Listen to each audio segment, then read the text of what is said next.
Hello everybody, this is Toys R Us, and for this special figure showcase we're going to be having a real detailed look, after we've unboxed him, the new Transformers Earthrise War for Cybertron Bluestreak. So that's what we're going to do. We're going to take him out of the box on the video, have a look at everything that comes with him and inside the packaging. We'll then have a look at him in both modes, see how he displays best, and of course we'll do some comparisons with his Generation 1 and a masterpiece version of him as well. So this figure took absolutely forever to come, to be honest. He was initially quite rare, I think, of wave 2 of the Earthrise figures, but all of a sudden he seems to be popping up quite a lot. There's some amazing artwork there of him on the side. I'm really liking all this new artwork. It's good. It's nice that they're doing that, because obviously on the back we do have now just pictures of the transformation, and anybody who watches my channel knows that I love looking at the artwork on the original boxes. So it also says it's going to take 15 steps to do that. And then on the side we've again got some fantastic artwork for the Earthrise cartoon, and I suppose the franchise and the trilogy that it's advertising. So there he is. Let's have a quick look at him outside of the packaging. I'm just going to cut that there. Hopefully we can do this nice and quickly without damaging too much. I'm actually looking forward to this guy, because with my newer figures I've been far more selective, as in I'm not as bad as I used to be. I'm not buying every single one. So I haven't got Prowl, I haven't got Barricade, and I know he looks very similar. I'm not saying it's the same mold, but I'm saying that they do obviously look very similar. So we've got two small guns there which look like they're going to go in the hood. We've got the main gun that looks like it's going to carry it, and then we've actually got a little bit of a tech spec decoder there. So let's have a quick look at this while we're here. So yeah, as I was saying, I'm a little more selective now with the figures that I buy. It is mainly due to the fact that the generation, well, there's two reasons. One, the Generations line tend to do a lot of the same figures, so I've got an abundance of the same character. And then the other is I honestly, I'm running out of space. Now this has just completely confused me, but I'm going to keep the video going anyway. We've got the tech spec, and unless I'm being really daft, and I'm sure somebody can leave a comment in a second, yes, there's nothing there. But I was told by Philip Robot Recruits that sometimes they do that, so that's, I suppose, a pointless little bit there, but at least we've got a nice little tiny tech spec decoder to have a look at it. So what I'm going to do now then, I'm going to take him out of his little plastic prison and we'll have a look at him in quite a bit more detail.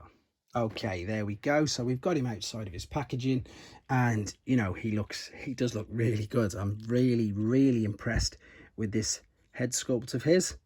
That's some amazing detail there. Lovely coloured in his optics. Nice, obviously, detail on the top of the head there. With it being a new figure, as you'd expect, full ball and socket rotation in the shoulder, biceps, elbow, whatever you want to refer to it as. The wrists, yep, the wrists turn. I've not seen any reviews on this guy, so this is completely, again, I might miss something out. Hopefully I don't. Full twist in the hips, up and down. Yep, full twist in the waist.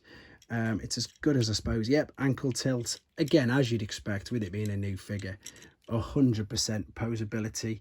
He does look really good. I like the way that that's pretty much tucked up all at the back. I do actually prefer the figures with the doors hanging out. I know it sounds a bit daft. Maybe that's just because I'm a G1 aficionado, and I know I'm reviewing this even though it came out a few months ago after I've looked at Studio Series 86 Jazz, which I do like, but I do prefer the doors popping up at the back. So there we go. There he is, the figure. He's got full articulation, as I say. That's the instructions that came with him. The two small guns are out, which I'm going to be attaching when I come back in a second, and the main gun. What I'm going to do now then, I'm going to quickly transform him off camera, A, to save time in the video, and B, not to spoil it for yourselves. So we'll come back in a second and look at him in his alt mode. Okay, there we are, we're back, and he is, of course, in his alternate mode. Again, quick apologies for not doing it on camera, but again, with this especially, I really didn't want to spoil it for you. The transformation process is beautiful. It's really slick. It all clicks in together ever so nicely. There's a couple of lines there again, but you know, it just looks, I think it looks really good. So there's the translucent window there, so I suppose you can complain a little bit about that being seen and nothing else, but underneath, I suppose you can make out the arms and the head, etc., but otherwise it's nice. It does look really good. So with the weapons, and I've just noticed this in instructions, you can either put the main gun there and then the two small, I will be showing you this in robot mode as well in a second, the two small ones at the front like so, which makes him look, again, really good, all powered up. But then you can also do this, you can combine the weapons, and I'll be honest, I didn't know about this, so this is another bonus, I suppose, touch, especially for me, because I didn't know you could do it. I know most people have already seen this and had this figure for months. They'll be like, didn't you know that? But nope, I didn't. And there we go. So I think that looks really, really good as well. Let's take them off him for a second then. And we've got to do some obligatory. I've just popped that out by pressing it down too hard. There we go. Some comparisons. So it is slightly different to the G1. The fact, obviously, you got the black all down the front. Thereabouts, it's just a bit bigger as well, isn't it? Yeah, it's a little bit bigger. Of course, main difference being this is mainly die cast and it's got rubber tires, but this is, of course, far more fragile than this guy. But, you know, it's a good homage to the original, and I think they look very, very good. So what I'm going to do now, I'm going to transform him back, come back for the final part, and then we'll see him in robot mode, see him with his accessories, and do some more comparisons. Right, there we are then. So we are back into his robot mode, and again, I think it does look really, really good. So we've got a choice of what things we can do with the accessories. Of course, we can put the main gun in his hand there, and then we can attach these two again to what obviously was the bonnet, but this is very G1-esque with them at the top like so. That makes him look really good. We can also then, if you wanted, if you didn't want to be carrying this particular gun around, there's two dowels either side, which is where we can connect the little ones to as well. And then of course you've got the hole in his roof, so if you wanted to attach that to the back, you can as well, so you haven't even got to carry that around.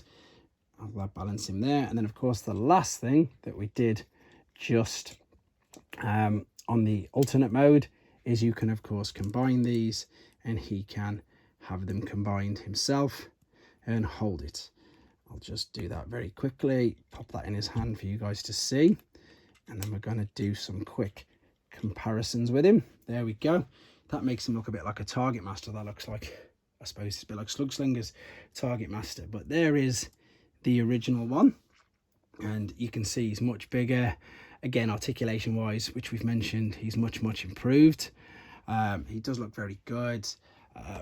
These are sometimes banded as mini masterpieces. They are very good, but there is the masterpiece, and there's a bit of a quality difference there, but obviously this guy's at least a third or a quarter of the price, so that's the big difference with that.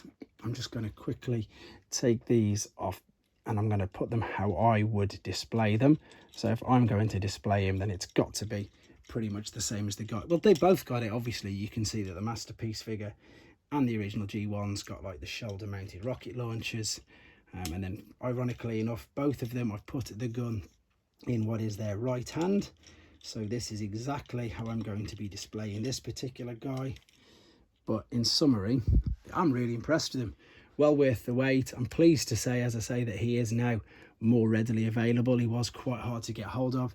A few different websites, etc. He's popping up, which is good. So there you go. I hope you enjoyed looking at him. If you haven't got him already, again, fingers crossed for you guys. He is more readily available. For those of you who've got him already, I hope I did him some justice and didn't miss too many things out. Yeah, for everybody else who just wanted to have a nice look at him, and hopefully this has helped you with your decision whether you wanted to get him as well or not. Thank you for watching this. Thank you for all your comments, your likes, your subscriptions, and of course, please take care. Thanks for watching. Like and comment, and don't forget to subscribe.